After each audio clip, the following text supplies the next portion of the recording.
xogayaha guud ee xisbiga mucaaradka ee wadani Maxamed Cabdilaahi Warcade mar uu maanta waraysi khaas ah siiyay telefishinka caalamiga ee Somali Cable waxa uu ka hadlay dib u dhaca ka muuqda adeegyada arrimaha bulshada ee deegaanada hoos yimaada gobolka Togdheer kuwaas oo socdaalkoodii samawada ay ku soo mareen wafti ballaaran oo ka socota xisbiga mucaaradka ee wadani xogayaha oo qodobadaas iyo qodobo kale oo tiro badan ka hadlay ayaa waxa uu yiri aad iyo aad noogu amaanayna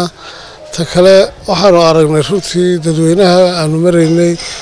xuduuda marka laga soo bilaabo waxaan raahdaa Beledhiig ilaa daba goryaalaan tagnay xuduuda saasaan u maray marka runtii meel aan isleeyahay wax qabad baa laga sameeyay waxa ugu rooray wax laga qabtay waxa iskuulada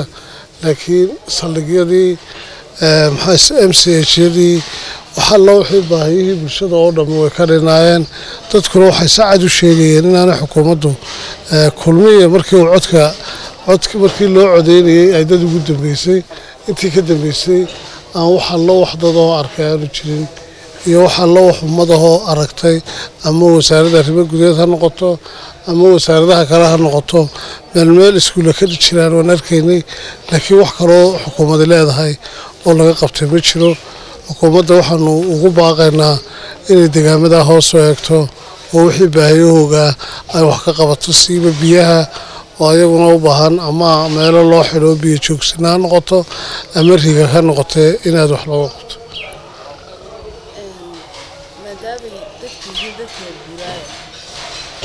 baahiyaha ugu badan ee ay ka cabanayeen ay tahay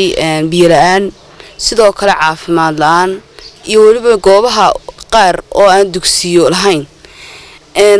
maxaa ka gaabiyay baa la oran karaa ma wasaaradda waxbarashada ma guud ahaan xukuumadda maxaa ka xisbi ahaanad ka oran lahayd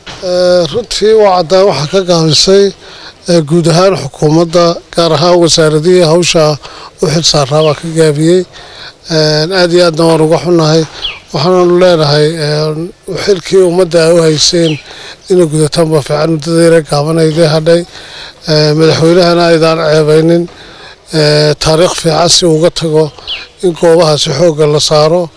oo himiladii uu madaxweynuhu lahaa la fuliyo nimanka wasiirada waxaan odhan lahaa wasaaradihiinu ha gaadhaan xuduudda Somaliland waxaa jira goobo aanay oolin sanaaduuqdii diiwaangelinta magaalooyin waaweyn waqtiga ku jirteen socdaalkiina samawada taa qudheeda ma kala hadasheen komishanka qaranka Somaliland in goobahaasi la geeyo sanaaduuqdii diiwaangelinta waa kala hadalay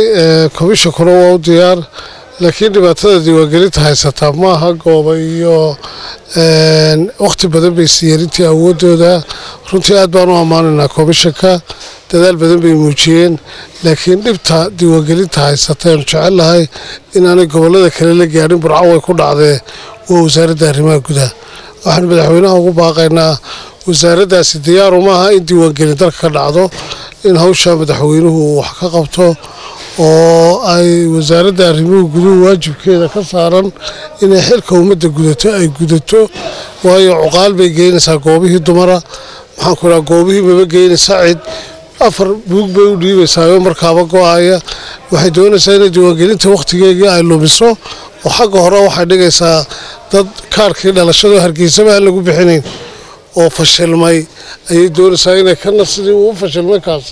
sidoo kaas uu fashilmay inay tan oo fasasho oo ay u fashilanto diiwaangelintu aad iyo aad baan uga xunahay waana halbowlihii dalka waxaan madaxweynaha ugu baaqaynaa wasaaradda arrimaha gudaha inuu degdeg wax uga qabto si hawsha diiwaangelintu ay u fusho sabataajka ay ku haysan ay ka qaado taasaan ugu baaqay xog haye maadaama tiin xisbigii mucaaradka ee wadana madaxtinimada dalkan ay u tartamaysaan waxa jira waxa soo duruufa soo aragteen maxaa idinka qorshaysan maxaa si filaysaan inaad ka qabataan ee ajendayaal u dejiseen deegaanada safarkii samawada ku soo marteen ee baahiyaha ku soo aragteen iyo duruufaha ku gadaaman dadka horta runtii intan imikaanu aragnay deegaano kale oo Somaliland oo aragnay baahiyaha ku jireen dabeetana waanu ku darnay barnaamijka xisbiga oo hadda akhdood ku arkaysa wixii ka dhimanayaan halka ku soo aragnayna oo ku daranaa barnaamijka xisbiga insha Allah waxaan fulin doonaa waxyaabaha aanu ka hadlaynaa naguma aha iska hadla laakiin waa waxaan dareemayno dhibta la inay tahay marka waan ku qasbanay inaan xoogga saaro waxyaabaha xukuumaddan ka gaabisay وبرواقة محمد شبكة عالمي قود وين نيوس مقالة برعو.